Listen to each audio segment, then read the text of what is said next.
بسم اللہ الرحمن الرحیم۔ السلام علیکم، میرے چینل میں آپ کا استقبال ہے۔ Welcome to S A teaching zone. آج ہماری ویڈیو آج کی 7ویں کلاس کی کتاب بال بھرتی کا سبق نمبر 25 ہے، غزلیات۔ تو غزلیات میں ہم نے جو ہے شاد عظیم آبادی کی غزل پڑھ لی ہے، یعنی اس کی ویڈیو میں نے بنا دی ہے، اور اس کے بعد جو ہے ندا فاضلی سیکنڈ جو غزل ہے ندا فاضلی کی، یہ والی غزل کی بھی ویڈیو میں نے بنا دی، آپ لوگ میری پیچھے کی ویڈیو دیکھ لیں گے۔ آج ہم تھرڈ والی غزل کی طرف بڑھتے ہیں۔ ابن صفی کی غزل ہے، یہ ابن صفی بھی ہے، تو یہ والی غزل لکھنے والے شاعر کا نام ہے، یہ ابن صفی بھی ہے۔ تو یہ جان پہچان یعنی ان شاعر کا تعارف ہم پڑھ رہے ہیں۔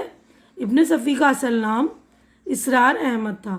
وہ 26 اپریل 1928 کو الہ آباد کے ایک دیہات نارا میں پیدا ہوئے تھے۔ انہوں نے BA تک تعلیم حاصل کی تھی۔ یہ سند ان کے نام کے ساتھ ایسی جڑی ہے کہ BA کے بغیر ان کا نام نہیں لیا جاتا، مطلب ابن صفی بھی ہے، مطلب ابن صفی جب لکھتے ہیں تو اس کے ساتھ ہی ساتھ ان کا یہ جو ہے سند BA بھی لکھا جاتا ہے۔ وہ ادب میں جاسوسی ناول نگار کی حیثیت سے خوب مشہور ہوئے، اور آج بھی ان کی مقبولیت میں کمی نہیں آئی ہے۔ وہ طنز و مزاح نگار بھی تھے اور شاعر بھی۔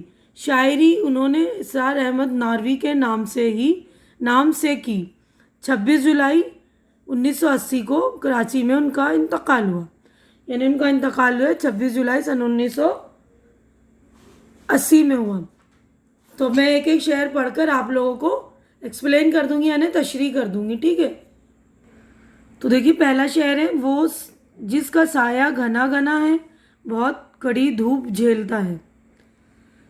تو جب ہم تشریح کرتے ہیں تو سیاق و سباق کے حوالے سے کرتے ہیں، تو ہمیں یہ لکھنا پڑتا ہے، یعنی جب بھی اگزام وغیرہ میں تشریح کرنے آئے شعر کی تو پہلے مطلب سیاق و سباق کے حوالے سے ہم یہ لکھیں گے کہ یہ شعر ابن صفی کی غزل سے لی گئی ہے۔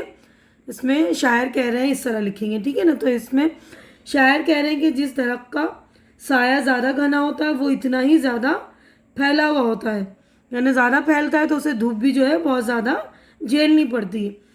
اس شعر کے معنی کی دوسری تہ یہ ہے کہ یہاں سایہ دار درخت سے مراد والدین اور سرپرست ہے، یعنی ہمارے جو گارجین ہوتے ہیں یا والدین ہوتے ہیں نا، ماں باپ ہوتے ہیں ہمارے والدین، ان کی محنت جتنی زیادہ وسیع ہوتی ہے، ان کی محبت بھی ہوتی ہے، اتنا ہی زیادہ ان کو جو ہے کڑی دھوپ کا یعنی کڑی مشکلوں کا سامنا کرنا پڑتا ہے، یعنی اپنے بچوں کو خوش رکھنے کے لیے، یعنی اپنے بچوں کو آرام پہنچانے کے لیے، سایہ دینے کے لیے وہ جو ہے کڑی دھوپ انہیں برداشت کرنی پڑتی ہے۔ اب اگلا ہے، ابھی تو میرے ہی لب ہلے تھے مگر یہ کس شخص کی صدا ہے۔ تو اس والے شعر میں شاعر کہہ رہے ہیں کہ پریشان کن حالات میں انسان خود اپنے آپ سے باتیں کرنے لگتا ہے۔ اس وقت اس کے ہونٹ بھی ہلتے ہیں اور آواز بھی نکلتی، لیکن اسے ایسا لگتا ہے، یعنی ایسا محسوس ہوتا ہے کہ کوئی اور شخص بول رہا ہے۔ شاعر کہہ رہا ہے کہ ابھی تو میں کچھ کہہ ہی رہا تھا مگر یہ میں اپنی آواز کیوں نہیں پہچان پا رہا ہوں۔ اب اگلا شعر دیکھیے، اگر میں چپ ہوں تو سوچتا ہوں کوئی تو پوچھے کہ بات کیا ہے۔ تو اس والے شعر میں شاعر کہہ رہے ہیں کہ میں اپنے دکھ و درد کو چھپانے کے لیے خاموش ہوں، لیکن دل میں یہ خواہش ہے کہ لوگ میری خاموشی محسوس کریں اور مجھ سے پوچھیں کہ آخر بات کیا ہے۔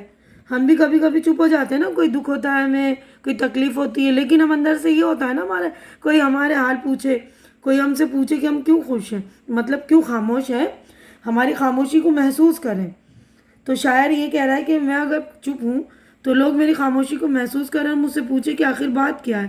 شاعر دراصل یہاں لوگوں کی بے توجہی کا شکوہ کر رہا ہے، یعنی نظر انداز کر دیتے ہیں نا، کچھ لوگ بولتے ہیں اگنور مار دیتے ہیں جیسے، تو وہ اگنور جو مارنے والے لوگ ہیں ان کی بے توجہی کا شکوہ کر رہا ہے، ان کا ہی شکایت کر رہا ہے، ٹھیک ہے؟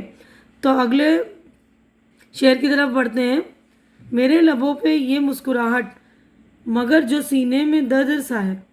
تو اس والے شعر میں شاعر کہہ رہے ہیں کہ میرے ہونٹوں پہ مسکراہٹ ہے لیکن حقیقت میں خوش نہیں ہوں، میں بہت دکھی ہوں، میرے سینے میں درد بھرا ہوا ہے، میرا سینہ جو ہے درد سے بھرا پر ہے، لیکن میں چاہتا ہوں کہ کسی کو میرے درد کا حال معلوم نہ ہو، کیونکہ زمانے میں خلوص نہیں ہے، لوگوں میں اپنائیت نہیں ہے، جو لوگ حال پوچھتے ہیں وہ بس رسم نبھانے کے لیے پوچھتے ہیں، اسی لیے میں نے اپنے دکھ درد کو چھپانے کے لیے ہونٹوں پہ مسکراہٹ سجا رکھی ہے، ٹھیک ہے۔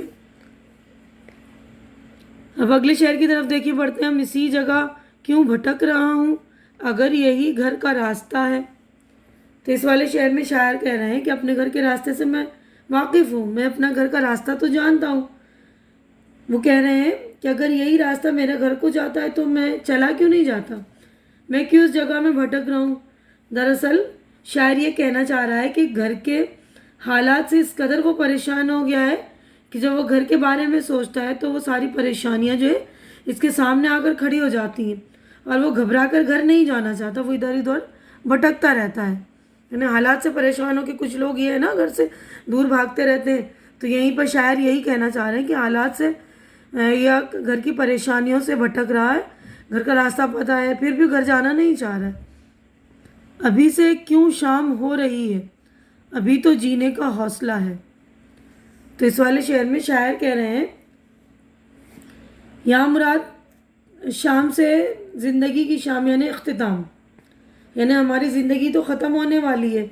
شاعر کہہ رہا ابھی تو مجھ میں جینے کا حوصلہ باقی ہے، میں زندگی کی الجھنوں سے گھبرایا نہیں ہوں، پھر یہ اداسی بھری شام اتنی جلدی کیوں آ گئی۔ یعنی جب ختم ہونے والی ہوتی زندگی یا کچھ اچھا ہونے لگتا ہے تو وہ چیز یا وہ موقع ختم ہو جاتا ہے نا، تو ہم یہ کہتے ہیں ابھی تو میں سدھرنے لگا تھا یا ابھی تو میرا یہ کام بننے لگا تھا، اتنی جلدی کیوں شام ہو رہی ہے نا، یعنی اتنی جلدی یہ دن کیوں ڈھل گیا، پورا دن ختم ہو گیا، اب نیکسٹ ڈے شروع ہو جائے گا نا، اگلا دن شروع ہو جائے گا۔ تو یہ کہہ رہے کہ ابھی تو جینے کا میرا اندر حوصلہ باقی ہے، تو ابھی یہ شام کیوں شروع ہو رہی ہے، ٹھیک ہے نا۔ اب یہیں پر جو ہماری دیکھیے غزل ہو گئی ہے کمپلیٹ۔ اب یہاں پر دیکھیے معنی و اشارات ہیں، کہ اب یہ معنی و اشارات میں دیکھیے ابھی تو میرے ہی لب ہلے تھے مگر یہ کس شخص کی صدا ہے۔ تو یہ والے شعر کا مطلب میں نے سمجھا بھی دیا آپ کو، اس میں معنی میں بھی یہ بھی سمجھا رہے کہ ابھی تو میں خود کچھ کہہ رہا تھا مگر میں اپنی آواز پہچان نہیں پا رہا ہوں، یعنی میرے ہونٹ ہل رہے ہیں لیکن میں اپنی آواز پہچان نہیں پا رہا، مجھے ایسا لگ رہا ہے جیسے کوئی اور بول رہا ہے نا۔ اب دیکھیے یہاں پر ہماری مشق ہو گئی اسٹارٹ، تو یہ دیکھیے ایک جملے میں جواب لکھیے، تو یہاں پر سوالات شروع ہو گئے تو میں نے ان کے جوابات بنا دی، آپ لوگ دیکھ لیں گے اچھی طرح سے۔ پہلا سوال دیکھیے ابن صفی کا اصل نام کیا ہے، تو آپ لوگ یہ دیکھ لیجئے، جوابات میں نے آپ لوگوں کے لیے ریڈی کر دیے، سارے جوابات بھی ریڈی کر دیتی ہوں، بس آپ لوگ میرے چینل کو سبسکرائب کر کے میری حوصلہ افزائی کر دیجئے۔ جو لوگ میرے چینل میں نئے ہیں، پہلی بار وزٹ کر رہے ہیں، یا جنہوں نے میرے چینل کو سبسکرائب نہیں کیا ہے تو پلیز، بار بار میں کہہ رہی ہوں، پلیز میرے چینل کو سبسکرائب کر لیجئے اور میری ویڈیوز بھی پوری دیکھا کریے، تاکہ آپ لوگوں کی کوئی نقصان نہ ہو، کوئی چیز چھوٹ نہ جائے آپ سے، ہے نا۔ تو پہلا سوال تھا ابن صفی کا اصل نام اسرار احمد تھا۔ دوسرا سوال ہے ابن صفی اردو ادب میں کس حیثیت سے مشہور ہے۔ ابن صفی اردو ادب میں جاسوسی ناول نگار کی حیثیت سے مشہور ہے۔ ابن صفی نے شاعری کس نام سے کی۔ ابن صفی نے شاعری اسرار احمد ناروی کے نام سے کی۔ پہلے شعر میں دھوپ جھیلنے والے سے کیا مراد ہے۔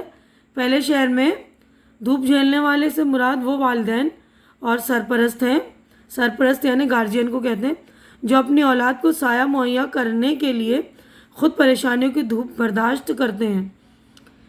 پانچواں سوال ہے شاعر اپنی خاموشی کے تعلق سے کیا کہنا چاہتا ہے۔ شاعر چاہتا ہے کہ کوئی اس کی خاموشی کی وجہ دریافت کرے، یعنی یہی چاہتا ہے نا شاعر کہ میں خاموش تو ہوں لیکن لوگ میری خاموشی کو محسوس کریں اور اس خاموشی کی وجہ دریافت کریں۔ اب اگلا سوال دیکھیں، مسکراہٹ کے باوجود سینے میں درد سے کیا مراد ہے۔ مسکراہٹ کے باوجود سینے میں درد سے مراد یہ ہے کہ اگرچہ لبوں پر مسکراہٹ ہے لیکن سینے میں درد و غم چھپا ہوا ہے، اسی درد و غم کو دنیا سے چھپانے کے لیے ہونٹوں پر مسکراہٹ سجا رکھی ہے۔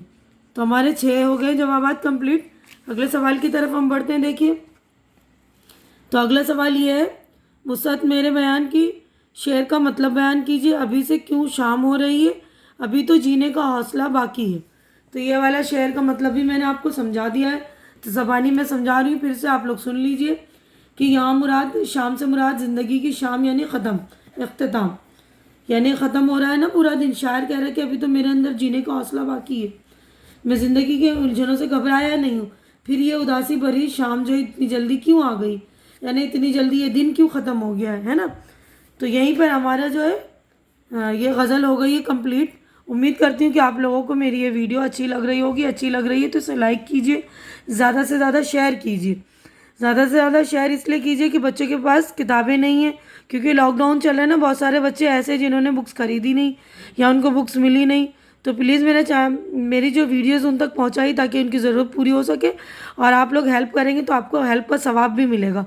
اور آپ لوگ میرے چینل کو سبسکرائب کر کے میری ہیلپ بھی کیجیے اور میری حوصلہ افزائی بھی کیجیے. ہماری اگلی ملاقات اگلی ویڈیو میں ہوگی. تب تک کے لیے آپ لوگ مجھے دعاؤں میں یاد رکھیے. اپنا خیال رکھیے. اللہ حافظ.